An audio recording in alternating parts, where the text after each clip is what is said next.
السلام علیکم ورحمۃ اللہ وبرکاتہ۔ الحمد للہ رب العالمین، والصلاة والسلام علی سید المرسلین، والسلام علی اہل بیتہ المطہرین، والسلام علی اصحابہ اجمعین، اما بعد فاعوذ باللہ من الشیطان الرجیم، بسم اللہ الرحمن الرحیم۔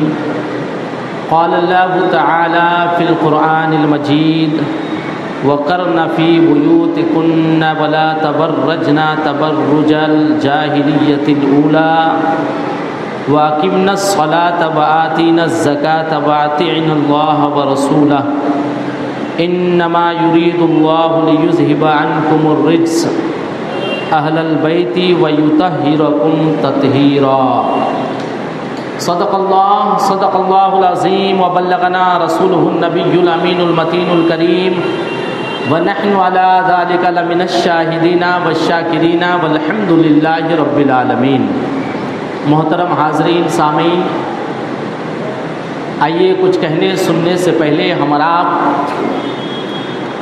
وجہ تخلیق کائنات، جان کائنات، شان کائنات، اصل کائنات، محبوب رب کائنات، مخدوم کائنات یعنی احمد مجتبی محمد مصطفیٰ صلی اللہ تعالی علیہ وآلہ وسلم کی بارگاہ میں ہدیہ خلوص درود پاک پیش کرنے کی سعادتیں حاصل کریں اور پڑھیں۔ اللہم صلی علی سیدنا مولانا محمد بارک وسلم صلاۃ وسلام علیک یا رسول اللہ صلی اللہ تعالی علیہ وآلہ وسلم۔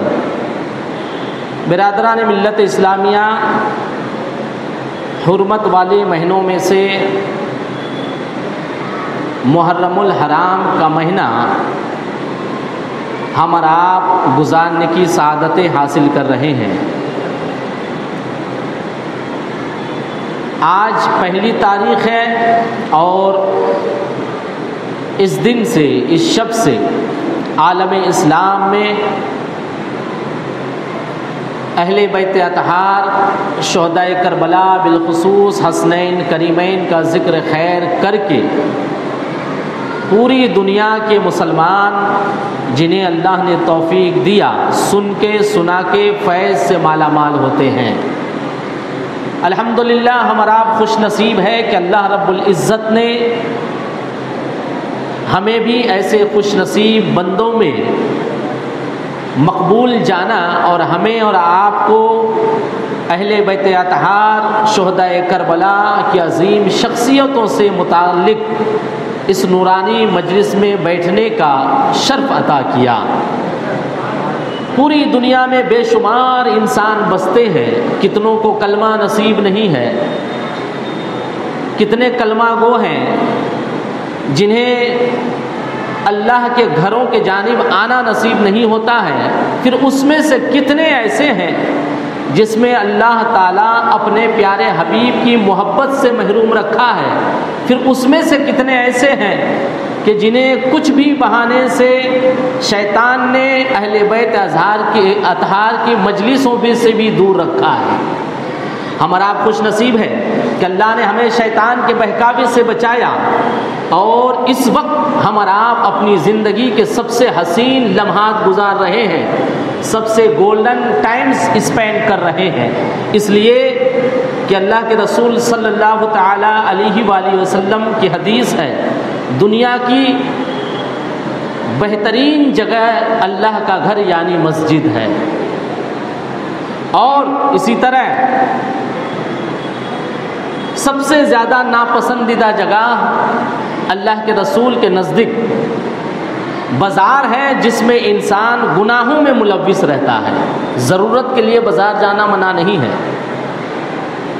بلکہ جائز ہے، اور اگر اہم ضرورت ہے، کوئی شرعی تقاضا پورا کرنے کے لیے جا رہے ہیں، مثال کے طور پر نماز کے لیے مصلی لینے جا رہے ہیں، اپنے بچے کی ضرورت کے لیے کپڑے لینے جا رہے ہیں، کسی غریب کو کچھ ہدیہ کرنے جا رہے ہیں، پھر ایسی صورت میں بازار جانا جائز ہی نہیں بلکہ ثواب بھی ملتا ہے۔ کنڈیشن میں اس کے ثواب کے طریقے بدلتے رہتے ہیں۔ اسی بازار میں انسان گھومنے پھرنے جائے، بدنیتی کے لیے جائے تو گناہ ہو جاتا ہے۔ اللہ اس کے رسول اور اللہ کے نیک بندوں کی نگاہ میں وہ جگہ ناپسندیدہ ہے، مگر اسی جگہ اگر انسان اللہ اس کے رسول کی رضا کے لیے جائے تو پھر جائز بھی ہو جاتا ہے، ثواب بھی ملتا ہے۔ الحمدللہ اللہ رب العزت نے ہمیں اپنے پیارے حبیب کے اہل بیت اطہار کا ذکر سننے کے لیے چن لیا۔ یہ توفیق اللہ نے دیا ہے، کسی بندے کی بساط طاقت نہیں کہ وہ کچھ کرے۔ بہرحال وہ تو بندہ آزاد ہے، وہ چاہے شیطان کے بہکاوے پہ چلے جائے، چاہے اللہ اس کے رسول کی نورانی مجلسوں میں بیٹھ جائے، اللہ جسے جیسی توفیق عطا کرتا ہے۔ اللہ کا لاکھ لاکھ شکر ہے کہ مجھے سنانے کے لیے اور آپ حضرات کو سننے کے لیے اللہ رب العزت نے ہمیں یہاں جمع فرمایا ہے۔ واقعی ایسی مجلسوں کی برکتیں بھی ہیں۔ میں کچھ تمہیدی طور پر تاکہ آپ کو لطف آئے اسی مجلس میں یہاں ہو یا کہیں اور دینی مجلس میں ہو، کسی بھی مسجد میں ہو، کسی بھی جلسے میں ہو، آپ کو بیٹھنے کا لطف آئے، انٹرسٹ آئے، اس لیے یہ حدیث بتا دینا مقصود جانتا ہوں کہ اللہ کے رسول صلی اللہ تعالیٰ علیہ وآلہ وسلم نے ارشاد فرمایا، جہاں پہ اللہ کا ذکر ہوتا ہے، جہاں پہ اللہ کا ذکر ہوتا ہے وہاں صرف ذاکر یعنی ذکر کرنے والا اور سامعین یعنی ذکر سننے والے، صرف یہ دو لوگ موجود نہیں ہوتے ہیں۔ ایسی جگہ پہ اللہ کے نورانی فرشتے بھی موجود ہوا کرتے ہیں۔ اللہ کی وہ نورانی مخلوق فرشتے، ہم کہاں گنہگار بندے، کہاں ہم گناہوں میں ڈوبے ہوئے ہیں، مگر یہ ذکر مصطفیٰ اور ذکر اہل بیت کا صلہ ہے، جزا ہے، بدلہ ہے کہ ہم جیسے گنہگار اللہ کے فرشتوں کے درمیان بیٹھے ہوئے ہیں۔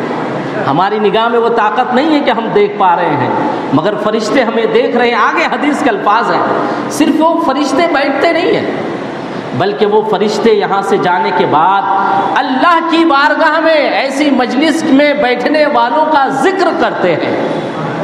کیا بدلہ ہے! ہم تو مخلوق ہیں، گنہگار اللہ کا بندہ، گناہوں میں سرابور ہے، مگر ذکر مصطفیٰ اور ذکر الہ، ذکر اہل بیت، ذکر اولیاء اللہ سماعت کرنے کی اور کرنے کی یہ برکتیں ہیں کہ ہمارا ذکر عرش اعظم اللہ کے پاس ہوتا ہے۔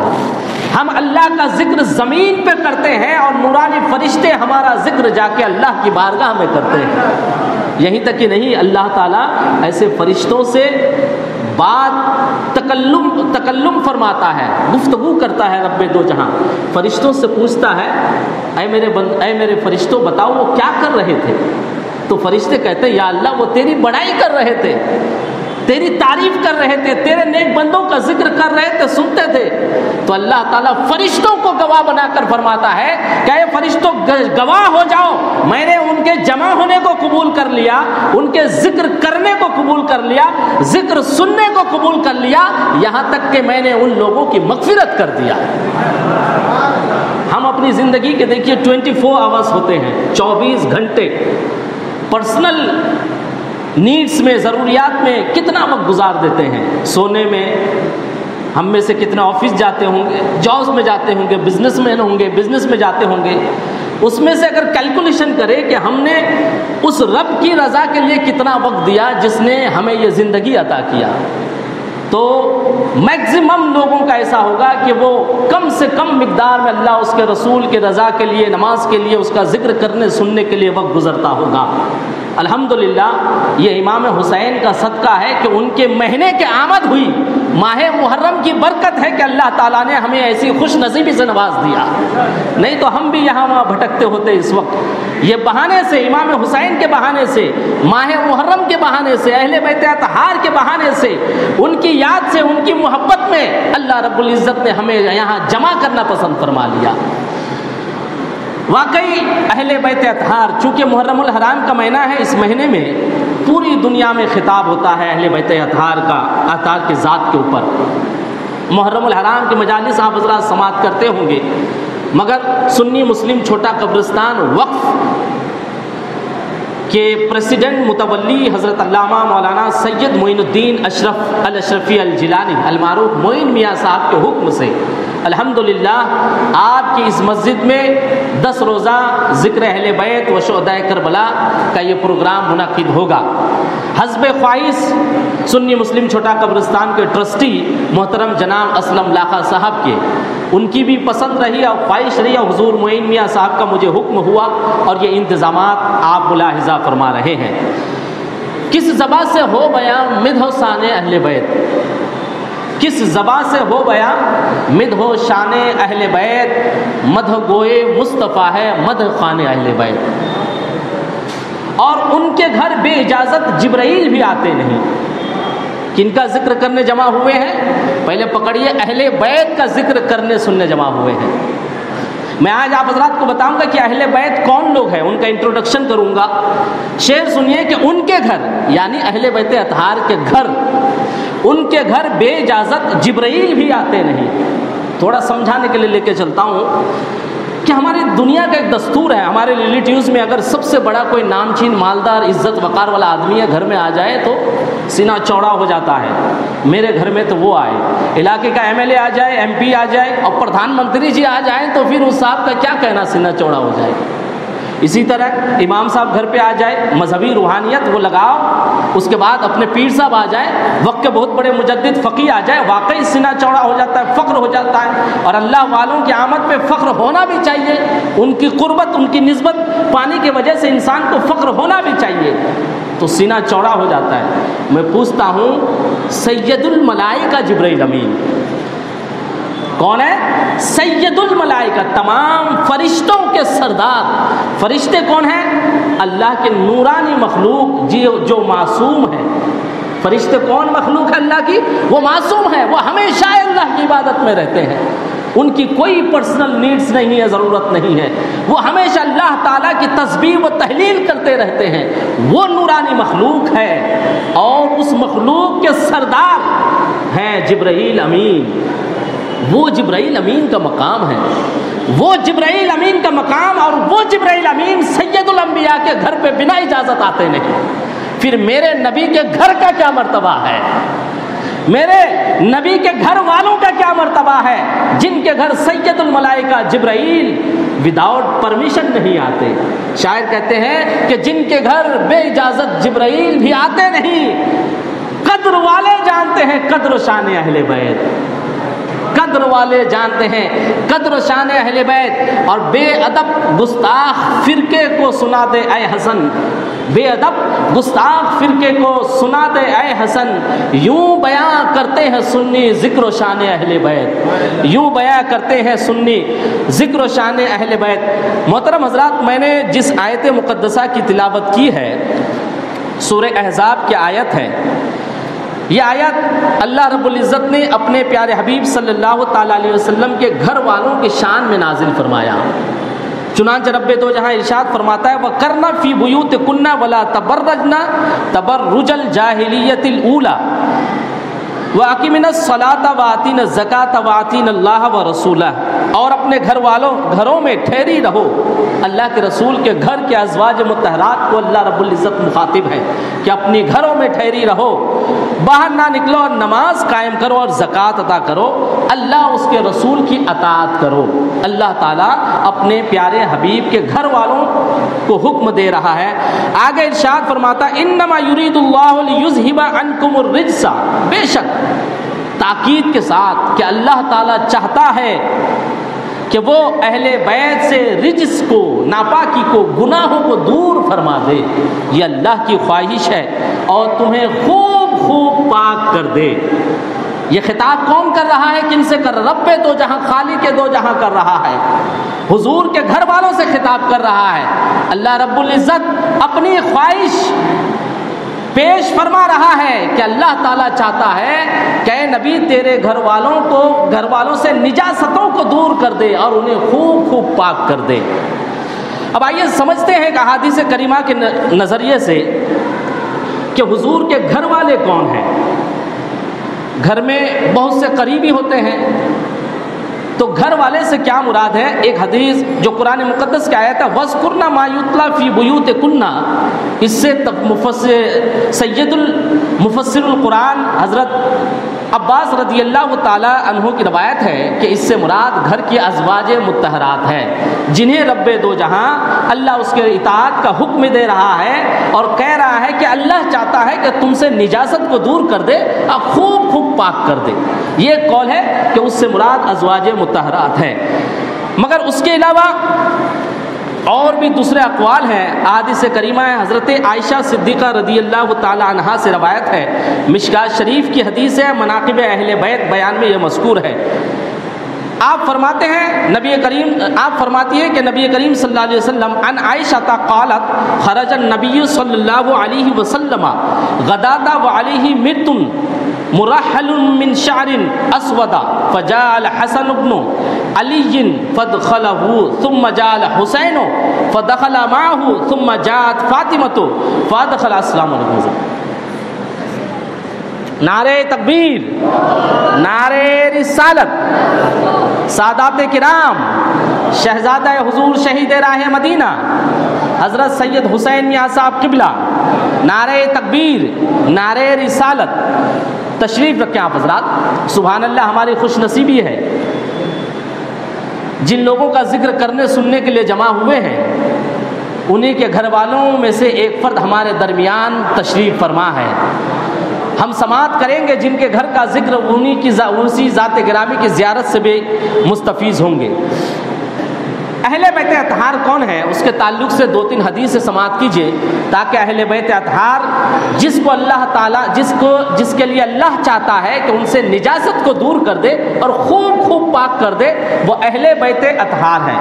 وہ اہل بیت اطہار کون کون ہیں؟ احادیث سے سمجھتے ہیں۔ حضرت عائشہ صدیقہ رضی اللہ تعالی عنہا روایت کرتی ہیں ثم جاءت فاطمہ فادخلها ثم جاء علی فادخله ثم قال انما يريد الله ليذهب عنكم الرجس اهل البيت ويطهركم تطهيرا، رواہ مسلم۔ یہ حدیث مسلم شریف میں بھی موجود ہے۔ اللہ کے رسول صلی اللہ تعالی علیہ وسلم کی حدیث حضرت عائشہ صدیقہ بیان فرماتی ہیں، وہ فرماتی ہیں کہ حضور صلی اللہ تعالی علیہ وسلم تشریف لائے اس حال میں کہ آپ کے سر انور پہ ایک کالی چادر تھی۔ آپ صلی اللہ تعالی علیہ وسلم تشریف فرماتے کہ اسی درمیان حضرت حسن بن علی تشریف لائے۔ آپ صلی اللہ تعالی علیہ وسلم نے اس کالی چادر کالی کملی میں حضرت حسن کو داخل کر لیا۔ اس کے بعد پھر حسین رضی اللہ تعالیٰ عنہ تشریف لائے، آپ نے اسے بھی اس میں شامل کر لیا۔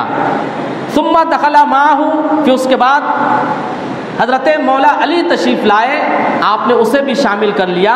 پھر حضرت فاطمہ زہرا رضی اللہ تعالیٰ عنہا تشریف لائی، آپ نے اسے بھی شامل فرمایا۔ پھر آپ نے یہ آیت تلاوت فرمایا انما یرید اللہ لیذھب عنکم الرجس اہل البیت ویطہرکم تطہیرا۔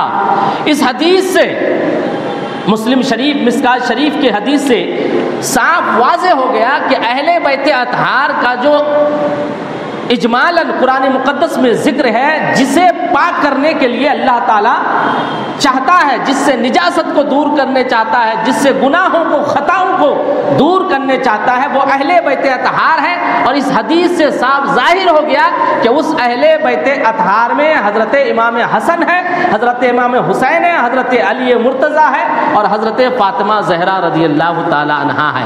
اب اس آیت کا مطلب یوں سمجھیے، گویا کہ اللہ چاہتا ہے نجاست، گناہ اور ناپاکی کو خاتون جنت سے دور فرما دے۔ اب یوں سمجھیے کہ رب دو جہاں چاہتا ہے کہ نجاست، خطا اور گناہ کو حضرت علی سے اللہ دور فرما دے۔ اب یوں سمجھیے کہ اللہ تعالیٰ چاہتا ہے کہ نجاست، خطا اور گناہ کو اللہ تعالیٰ امام حسین، مولا علی اور فاطمہ زہرا، ان 4 پنج پاک سے اللہ دور فرما دے۔ یہ اللہ کی خواہش ہے، اللہ چاہتا ہے ان لوگوں سے خطا اور گناہ کو دور کر دینے کے لیے۔ اچھا، گھر والے یوں عام طور پر یوں بھی کہتے ہیں، ہم اور آپ بھی استعمال کرتے ہیں گھر والے۔ گھر والے سے مراد بیوی بھی ہوتی ہے، بچے بھی ہوتے ہیں اور بہو بھی ہوتے ہیں۔ اس آیت میں مفسرین کرام نے کچھ تفسیر سے گفتگو یوں بھی کی ہے کہ اس سے مراد ازواج مطہرات کو بھی لیا جا سکتا ہے، جو کہ آیت کے شروع کا حصہ ہے۔ آپ گھر والے دو طریقے سے ہوتے ہیں، ایک اہل بیت نسبی، ایک اہل بیت سکنا۔ جو رہنے والے ہیں، جو گھر میں رہنے والے ہیں، اسے بھی گھر والے کہتے ہیں، اور جو نسب سے، حسب سے، خون اور خاندان سے ہوتے ہیں، اسے بھی گھر والے کہا جاتا ہے۔ اب یوں اس میں بھی ایک مراد یوں بھی ہو سکتے ہیں کہ حضور اہل بیت سکنا میں ایک وہ لوگ ہو سکتے ہیں جو گھر میں پیدا ہوئے اور ہمیشہ گھر میں رہے، جیسے کہ حضور صلی اللہ تعالیٰ علیہ وسلم کے صاحبزادے، اور ایک وہ لوگ بھی سکنا میں شامل ہو سکتے ہیں کہ جو گھر سے باہر پیدا ہوئے، باہر کے لوگ ہیں، مگر ازدواجی زندگی میں منسلک ہونے کی وجہ سے گھر میں آ گئے، جس طریقے سے حضور صلی اللہ تعالیٰ علیہ وسلم کی ازواج مطہرات۔ اور جو تیسرے ہیں وہ ہیں کہ گھر میں پیدا ہوئے مگر رہنے کے لیے، زندگی گزارنے کے لیے اور کسی جگہ چلے گئے، جیسے حضرت خاتون جنت یعنی اور حضور کی شہزادیاں کے شادی کے بعد وہ اپنے سسرال چلے گئے۔ نسبی میں حضور صلی اللہ تعالیٰ علیہ وسلم کی ذات گرامی ہے اہل بیت اطہار میں، اور حسنین کریمین کی ذات ہے، اور حضور کے دیگر دو صاحبزادوں کی ذات ہے، اور حضرت خاتون جنت اور دیگر صاحبزادیاں ہیں جسے گھر والوں میں شمار کیا جا سکتا ہے۔ مگر احادیث کریمہ کے ذکر کے بعد اور زیادہ مفسروں کے قول کے بعد یہ بات واضح ہے کہ جس اہل بیت سے اللہ تعالیٰ ناپاکی کو دور کرنے چاہتا ہے، خطا گناہ کو دور کرنے چاہتا ہے، اس اہل بیت سے اول مقصود یعنی کہ زیادہ تر مقصود، زیادہ تر مقبول یہی قول ہے، اہل بیت سے مراد حضور صلی اللہ تعالیٰ علیہ وسلم کی ذات ہے، خاتون جنت ہے، حضرت مولا کائنات ہے، امام حسن ہے اور امام حسین ہے۔ ایک حضرت انس رضی اللہ تعالیٰ عنہ کی روایت،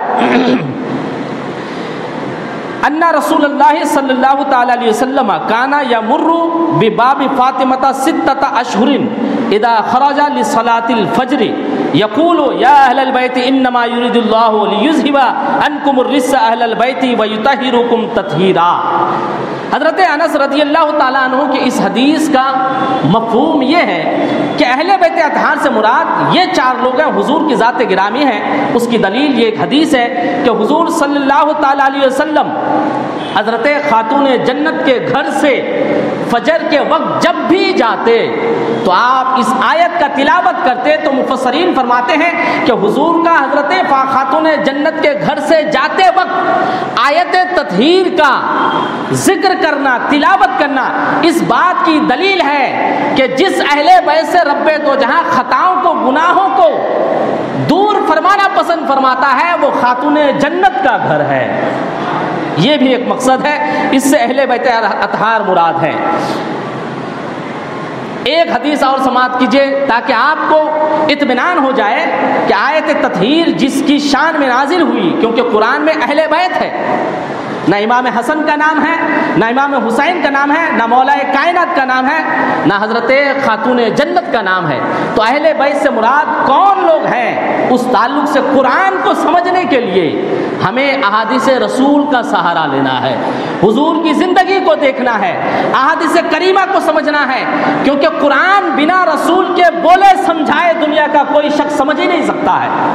قرآن سمجھنا ہے تو بارگاہ مصطفیٰ سے سمجھنا پڑے گا، قرآن جاننا ہے تو بارگاہ احادیث رسول سے جاننا پڑے گا، قرآن کے اوپر مکمل طور پر عمل کرنا ہے تو حضور کی اس انمول زندگی کو دیکھنا پڑے گا جو آپ نے اللہ کے احکام کے مطابق زندگی گزارا۔ ان عمر بن ابی سلمۃ رضی اللہ تعالی عنہ قال لما نزلت هذه الآية على النبي صلى الله تعالى عليه وسلم انما يريد الله ليذهب عنكم الرجس اهل البيت ويطهركم تطهيرا في بيت ام سلمة فدعا فاطمة وحسن وحسين فجللهم بكساء وعلي خلف ظهره فجلله بكساء ثم قال هؤلاء اهل البيت فاذهب عنهم الرجس۔ حضرت ام سلمہ جب یہ آیت نازل ہوئی تھی، حضور صلی اللہ تعالیٰ علیہ وسلم انہی کے مکان میں تشریف فرما تھے، جو وہاں خود موجود تھی، وہ بیان فرماتی ہے کہ جب یہ آیت نازل ہوئی، آیت تطہیر، کہ یرید اللہ لیذھب عنکم الرجس اہل البیت ویطہرکم تطہیرا فی فدعا فاطمہ، تو حضور نے حضرت فاطمہ زہرا کو بلایا، وہ حسنہ اور حضرت امام حسن کو بلایا، وہ حسینہ اور حضرت امام حسین کو بلایا، فجللہم بکسائن، اور ان لوگوں کو ڈھانپ دیا اپنے اپنے چادر مبارک سے، وہ علی خلف ظہرہ، اور علی حضرت مولا کائنات ان لوگوں کے پیچھے تھے،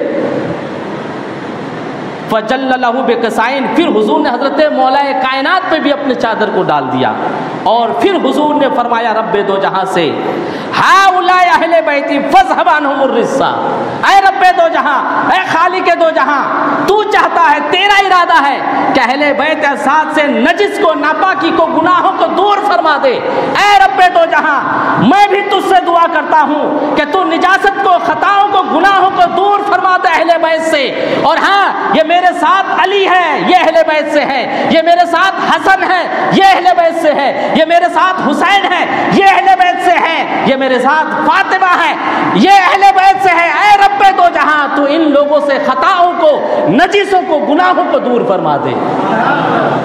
سب سے آتھینٹک حدیث ہے یہ کہ اہل بیت اطہار کے مقام میں سب سے موضوع حدیث ہے یہ، اس لیے کہ اب تک آپ کیا یرید اللہ، اللہ چاہتا ہے نجاست کو دور فرما دے، اب تک خالق چاہ رہا تھا، مالک چاہ رہا تھا، رب دو جہاں چاہ رہا تھا کہ نجاست کو اہل بیت سے دور فرما دے، اب دعائے مصطفیٰ بھی شامل ہے، ارادہ خالق کے ساتھ، مقصد خالق کے ساتھ، اللہ کے ارادے کے ساتھ اب محبوب خدا یعنی پیارے مصطفیٰ کی رضا اور دعا بھی شامل ہو گئی، جسے پاک کرنے کے لیے پیارے رسول کی رضا ہو، جس سے خطاؤں کو، گناہوں کو دور کرنے کے لیے پیارے مصطفیٰ کی رضا ہو، جس سے خطاؤں کو دور کرنے کے لیے اور نجسوں کو دورنے کے لیے خالق دو جہاں چاہتا ہو، تو پھر یقیناً وہ گھرانہ سب سے نرالا، سب سے نرالا وہ گھرانہ، اس گھرانے کے جیسے کوئی گھرانہ نہیں ہو سکتا ہے۔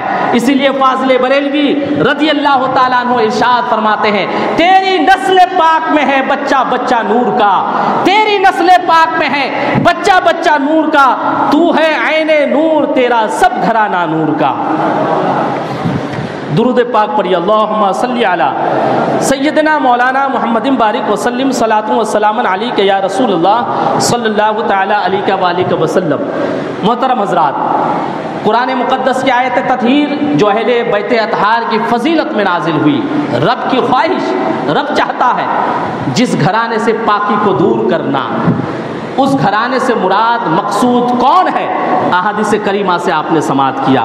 اب یوں سمجھیے کہ یوں کہہ لیا جائے اہل بیت اطہار نے نہیں، بلکہ میں اسے الفاظ دینا چاہتا ہوں، میری عقیدتوں کو لفظی جامہ پہنانا چاہتا ہوں، گویا یوں کہا جائے کہ خدا تعالیٰ چاہتا ہے کہ امام حسن سے خطاؤں کو، نجسوں کو، ناپاکی کو دور کر دے، اب امام حسین سے رب دو جہاں چاہ رہا ہے کہ خطاؤں کو، نجسوں کو، گناہوں کو دور کر دے، خاتون جنت سے خطاؤں کو، نجسوں کو، ناپاکیوں کو دور فرما دے، رب یہی چاہتا ہے، علی مرتضیٰ سے خطائیں، گناہ، نجس سے دور ہو جائے، یہ رب چاہتا ہے۔ اب اہل بیت اطہار کا نچوڑ آ گیا کہ وہ کون لوگ ہیں۔ اب یوں سمجھتے ہیں ذرا یوں کہ وہ نجس کیا چیز ہے؟ کیا وہ فقہی نجس ہے جسے ہم اور آپ سمجھتے ہیں امام صاحب کے بیان سے، علماء سے، کہ پیشاب نجس ہے، پاخانہ نجس ہے اور دیگر چیزیں نجس ہے؟ کیا وہ نجس مراد ہے؟ وہ کون سی نجس ہے؟ یہ ہے کیا چیز جسے اللہ تعالیٰ اہل بیت اطہار سے دور فرمانے چاہ رہا ہے؟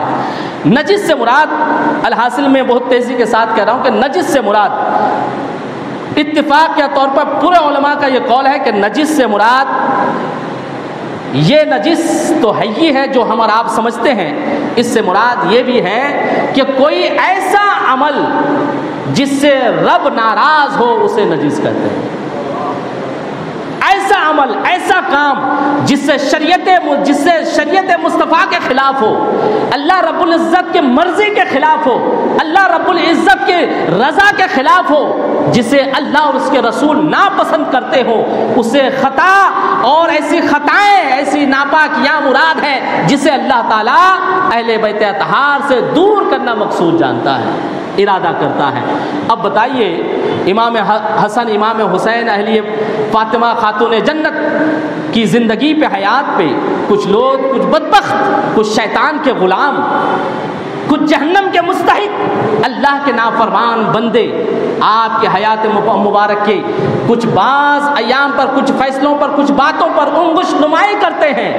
ایوبی کہتے ہیں کہ امام حسین کربلائے معرکہ پہ زیادہ تر لوگ، کیونکہ جیسے ہی غلامان حسین امام حسین پہ ذکر کرنے لگتے ہیں، ان کی عقیدتوں کا اظہار کرنے لگتے ہیں، تو اسی طرح شیطان کے چیلے بھی سامنے سے آتے ہیں۔ کیا ضرورت تھی حکومت کے خلاف بات دور کرنے کی، بات اٹھانے کی؟ کیوں گئے تھے؟ طرح طرح کی باتیں ہیں۔ میں ان سے چاہتا ہوں کہ اگر امام حسین اس کی مخالفت، یزید ملعون کی مخالفت نہیں کرتے تو یہ نجس ہوتا، یعنی کہ خطا ہوتی۔ اگر آپ مخالفت نہیں کرتے تو یہ رب کی رضا کے خلاف ہوتا، حکم قرآن، حکم مصطفیٰ، حکم شریعہ کے خلاف ہوتا۔ ارے حسین یزید کے خلاف کیوں نہ جاتے؟ یزید کے خلاف اٹھ کھڑے ہونا یہ پاکی ہے، اللہ رب العزت کی رضا، اس سے رضامندی حاصل ہوتی ہے۔ اور یزید ملعون کے خلاف نہ اٹھ کھڑے ہونا، یزید کی حمایت کرنا، یزید کی تائید کرنا، یہ ناپاکی ہے، نجس ہے۔ حسین سے تو اللہ تعالیٰ نے ناپاکی کو، نجس کو، خطا کو دور فرما دیا ہے۔ کس طرح کی باتیں نہیں ہو سکتی ہے۔ محترم حضرات، یہ اہل بیت اطہار کا انٹروڈکشن، تعارف قرآن مقدس کی احادیث، قرآن مقدس اور احادیث کریمہ کے نظریے سے میں نے رکھا۔ اب یہ اہل بیت اطہار سے ہمارا کنیکشن کیسا ہونا چاہیے؟ دیکھیے، انسان اللہ رب العزت کے احکامات اور شریعت مصطفیٰ پہ زندگی گزارتا ہے، اس کے دو اہم پہلو ہیں۔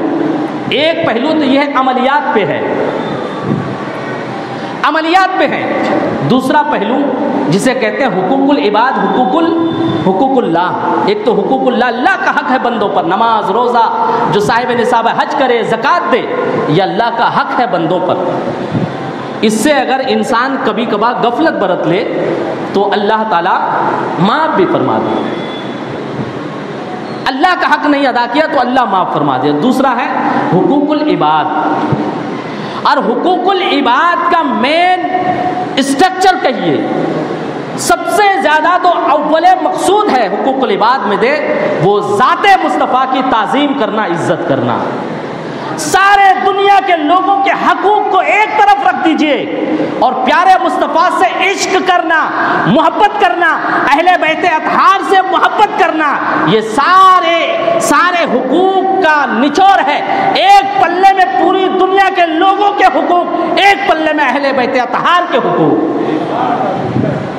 حقوق العباد میں سے یہ سب سے اول مقام پہ ہے۔ اچھا، اہل بیت اطہار کا ہم پر کیا حق ہے؟ حقوق العباد میں سے اول کیا ہے؟ ذات مصطفیٰ سے محبت کرنا، عشق کرنا، بے پناہ چاہنا، یہ اول تقاضا ہے، بلکہ یہ تو بنیاد ایمان ہے۔ یہ اگر مفقود ہو جائے، ختم ہو جائے، پھر انسان کا ایمان ختم ہو جائے۔ اہل بیت اطہار سے ہمیں محبت کرنا ہے، یہ ان کا ہمارے اوپر حق ہے، اور یہ حق قرآن سے جانتے ہیں۔ سورہ شورا بہت ہی مشہور سورہ ہے، آپ حضرات بارہا جانتے ہوں گے۔ اللہ رب العزت ارشاد فرماتا ہے، قُلْ لَا أَسْأَلُكُمْ عَلَيْهِ أَجْرًا إِلَّا الْمَوَدَّةَ فِي الْقُرْبَى۔ اللہ کیا چاہتا ہے؟ ایک تو دو چیزیں، حقوق اللہ، نماز، روزے، دوسرے حقوق العباد، اور پھر حقوق العباد میں سے سب سے اہم ذات مصطفیٰ سے عشق اور محبت، اہل بیت اطہار سے محبت، یہ ان کا حق ہے ہمارے اوپر۔ حقوق اللہ اگر انسان کھو دے، اس سے غفلت برا، اللہ معاف کر دے، مگر ایک بات جانیے، حقوق العباد جب تک بندہ نہیں معاف کرے گا، جس کی حق تلفی ہوئی ہو، جب تک وہ نہ معاف کرے، اللہ رب العزت معاف نہیں کرے گا۔ تو حضور کا ہم پر یہ حق ہے کہ ہم انہیں بے پناہ چاہیں، سب سے زیادہ چاہیں، اور ان کے اہل بیت اطہار سے محبت کرے۔ جو محبت نہیں کرتا ہے، یعنی کہ اہل بیت اطہار کا حق ادا نہیں کرتا ہے، جو اہل بیت اطہار سے عشق نہیں کرتا ہے، چاہت نہیں رکھتا ہے، یوں سمجھیے کہ وہ اہل بیت اطہار کا حق نہیں ادا کر رہا ہے۔ قرآن مقدس میں اللہ رب العزت ارشاد فرماتا ہے، قُلْ لَا أَسْأَلُكُمْ عَلَيْهِ أَجْرًا إِلَّا الْمَوَدَّةَ فِي الْقُرْبَى۔ اے محبوب، آپ فرما دیجیے ان لوگوں سے کہ اس پر کچھ اجر نہیں چاہتا، بدلہ نہیں چاہتا، ہاں میرے قرابت داروں سے تم مودت کرو، محبت کرو، چاہت کرو، اس پر قل لا اسألکم علیہ اجرا، اس پر کوئی اجرت نہیں چاہتا۔ کس پر؟ ایسی وہ کون سی چیز ہے جسے اللہ تعالیٰ اپنے پیارے حبیب کے ذریعے سے بندوں سے مخاطب ہے، اے محبوب آپ لوگوں سے کہیے کہ اس پر کچھ اجرت نہیں چاہیے، بدلہ نہیں چاہیے، صلہ نہیں چاہیے۔ وہ کون سی چیز ہے جس پہ اللہ تعالیٰ آیت نازل کر رہا ہے، جبرائیل کو بھیج رہا ہے کہ اجرت لینے منع کر دو، کچھ اجرت نہیں چاہیے؟ وہ کون سی چیز ہے؟ وہ ہے دامن اسلام میں اللہ کے بندوں کو داخل کرنا۔ حضور نے جو وہ تکلیفیں اٹھائی، اللہ کا پیغام عام کیا، وہ مصائب آپ نے جھیلے، مکہ سے مدینہ ہجرت کیے، کیا کیا تکلیفیں آپ نے اٹھائی، اور آپ نے کیا کیا؟ اللہ کے بندوں کے اللہ کی بارگاہ میں لا کے شامل کرنا، اللہ کی پہچان کرا دینا اللہ کے بندوں سے۔ آپ کا جو مقصد حیات تھا اس پر یہ آیت کیوں نازل ہوئی وہ جانتے ہیں؟ صحابہ کرام رضی اللہ تعالی عنہ آپس میں اس بات پر ذکر کیے کہ دیکھو حضور صلی اللہ تعالی علیہ وسلم کی ذات گرامی کا یہ صدقہ ہے کہ آج ہم روشنی میں ہیں، ہدایت میں ہیں، ایک خدا کی عبادت کر رہے ہیں، ایک معبود کی۔ حضور آئے تو ہمیں والدین کی عزت کا سبق ملا، سلیقہ ملا۔ حضور آئے تو ہم بیٹیوں کو زندہ درگور کرنا بند کیے۔ حضور آئے تو ہم بیواؤں کو گلے لگانا شروع کیے۔ حضور آئے تو ہم یتیموں پر دست شفقت رکھنا شروع کیے۔ حضور آئے تو ہم انسان بنے، نہیں تو اندھیرے میں تھے۔ یہ صحابہ کو احساس ہوا، کیونکہ صحابہ اسلام میں جو لوگ داخل ہوئے تھے اس کے بعد بھی کفر کا سلسلہ جاری تھا، اب تک ہے، کفر تو چلتا رہے گا۔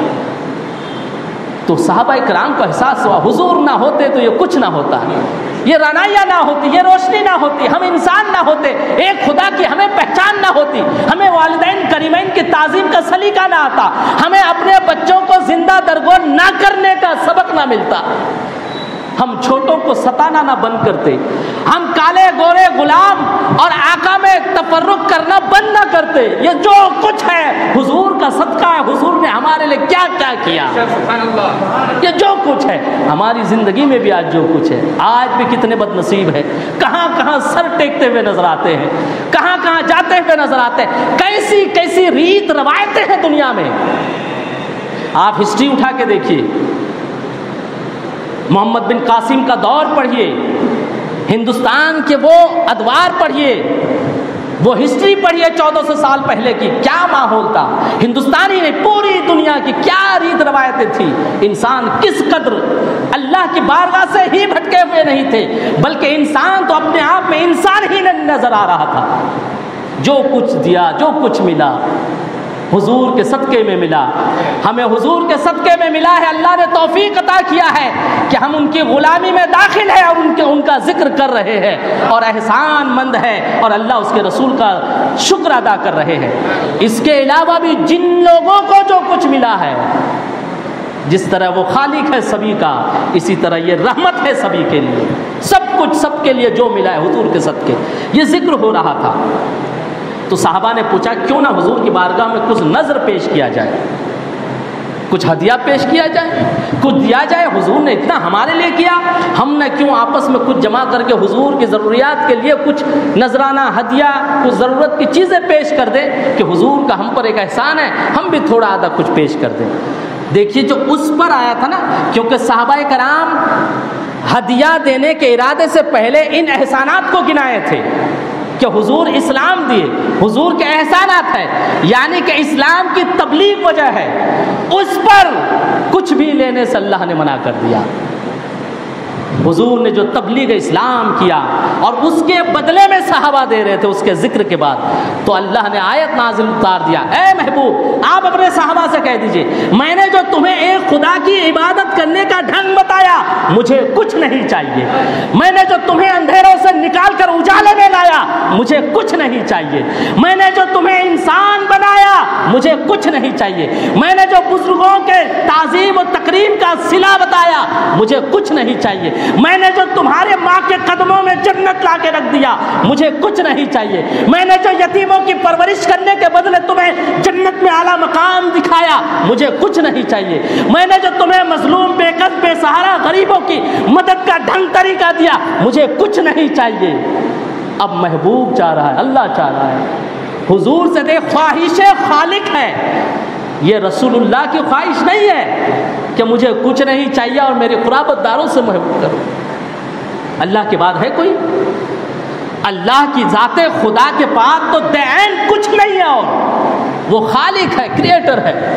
اس کی خواہش ہے کہ تبلیغ اسلام کے لیے نبی آپ کچھ نہ لیجیے, اور اپنے محبوب سے کہلوا رہا ہے کہ تبلیغ اسلام کے لیے آپ کچھ نہ لیجیے. ہاں, اگر یہ احسان مند ہے, اگر انہیں غیرت ہے, اگر یہ آپ کے قریب ہونا چاہتے ہیں, آپ کی رضا اور خوشی چاہتے ہیں, اے محبوب آپ کہہ دیجئے کہ وہ آپ کے قریب کے لوگوں سے محبت کرے. محبت والے ہیں, دیکھیے محبت کرنے کا حکم دیا جا رہا ہے. کس سے؟ قرابت دار, اہل بیت اطہار, حضور کے حسب والے, نسب والے. اے یزیدیوں, آج کے یزیدیت اور یزیدیوں سے مخاطب ہوں. حسین سے محبت, اہل بیت سے محبت, یہ منشاء مصطفیٰ ہی نہیں, منشاء خالق دو جہاں ہے. جو حسین سے محبت نہیں کرتا ہے وہ اللہ یعنی خالق کے منشے پہ نہیں اتر رہا ہے. جو حسنین سے محبت نہیں کر رہا ہے وہ ارادہ منشاء خالق سے پھر رہا ہے.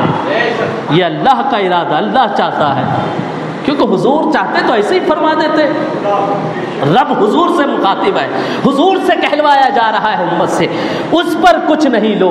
ہاں, اگر تمہیں غیرت ہے لوگوں, تمہیں اگر احساس ہے کہ ہم جو اللہ کے بندے بنے ہیں, گمراہی دلالت سے نکل کر جو باہر آئے ہیں, یہ جو کچھ ہے حضور کا صدقہ ہے, تو بس اتنا کرو جس سے تمہارا کچھ گھٹے نہیں. ایک بات دیکھیے, اگر یہ آیت یوں بھی ہوتی کہ بھائی 10% دینا ہے پرسنٹیج میں, جو محبت کرتا ہے, کتنے محبت کرنے والے کنارے ہو جاتے.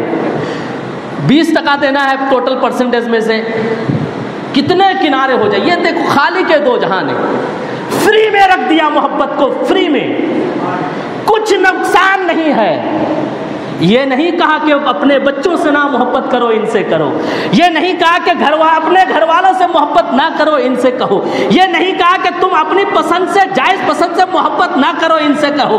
بلکہ یوں کہہ دیا کہ بس ان سے محبت کرو, تمہاری ساری خواہشیں محبتیں قبول ہو جائے گی اہل بیت اطہار کی محبت کے صدقے میں. ان سے محبت کو بہت محفوظ رکھیے. یہ منشے دیکھیے, گھر والوں سے ناپاکی, نجس اور گناہ کو, خطا کو دور کرنا بھی اللہ کا ارادہ ہے, اللہ چاہتا ہے. اور اہل بیت اطہار سے, سید سادات سے محبت کرنا بھی یہ اللہ تعالیٰ چاہتا ہے. اللہ نے اپنے محبوب سے کہلوایا. انشاءاللہ پھر کل آپ حضرات کے سامنے کچھ مزید گفتگو کروں گا. اللہ رب العزت سے دعا ہے کہ اللہ تعالیٰ ہمارے یہاں جمع ہونے کو, سننے کو, سنانے کو قبول فرمائیں. وما علینا الا البلاغ. السلام علیکم ورحمۃ اللہ. آئیے صلاۃ و سلام کے لیے کھڑے ہو جائیں.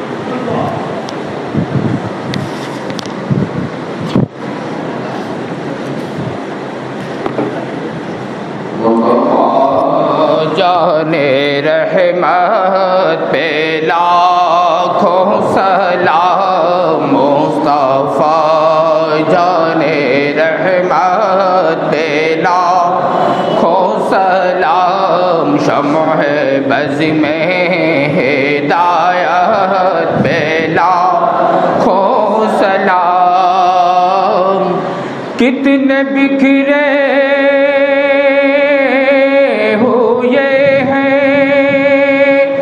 مدینے کے پھول, کتنے بکھرے ہوئے ہیں مدینے کے پھول. کربلا تیری قسمت پہ لاکھوں سلام.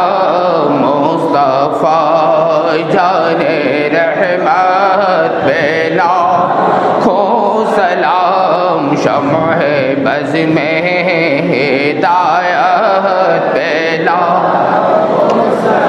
حبیب یا رسول اللہ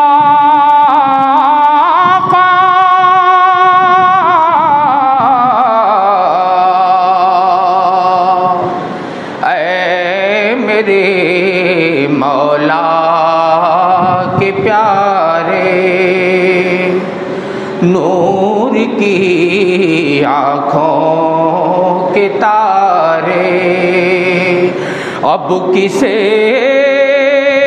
سید پکارے آقا تم ہمارے ہم تمہارے یا نبی سلام علیکہ یا رسول سلام علیکہ یا حبیب سلام علیکہ صلوات اللہ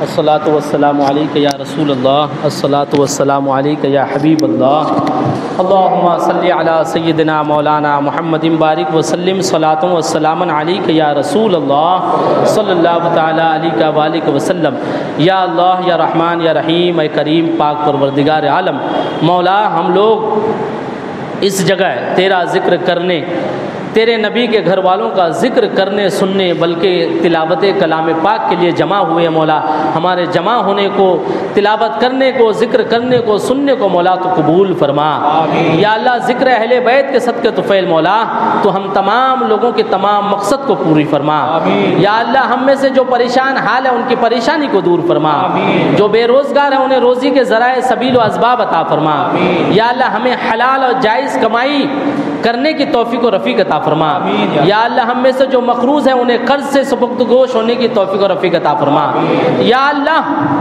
ہم میں سے جن کے والدین اس دنیا سے گزر چکے ہیں تو ان کی مغفرت فرما آمین یا اللہ ہم میں سے جن کے والدین باحیات ہیں انہیں صحت تندرستی اور عمر دراز عطا فرما آمین یا اللہ امام حسین کے صدقہ طفیل مولا شہدائے کربلا کے صدقہ طفیل مولا اہل بیت اطہار کے صدقہ طفیل مولا ہماری عالم اسلام کے مسلمانوں کی سبھی کی مولا پریشانیوں کو دور فرما آمین یا اللہ مظلوم بے کس بے سہارا مسلمانوں کی تو غیب سے مدد عطا فرما آمین یا اللہ بالخصوص حضور شہید راہ مدینہ کے قبر انور پر مولا تو اپنا نور و نکھت و برکتیں عطا فرما آمین اپنی رحمتیں نازل فرما آمین یا اللہ ہم تمام لوگوں کو حضور شہید راہ مدینہ کی برکتوں سے مالا مال فرما آمین حضور مخدوم سمنا کی برکتوں سے مالا مال فرما تجھے فضل کرتے نہیں لگتا بار نہ ہو تجھ سے مایوس امیدوار ان اللہ و ملائکتہ یصلون علی النبی یا ایھا الذین آمنوا صلوا علیہ وسلموا تسلیما اللہم صلی علی سیدنا مولانا محمد بارک وسلم صلاۃ والسلام علیک یا رسول اللہ صلی اللہ تعالی علیہ وسلم سبحان ربک رب العزت عما یصفون وسلام علی المرسلین والحمد للہ رب العالمین.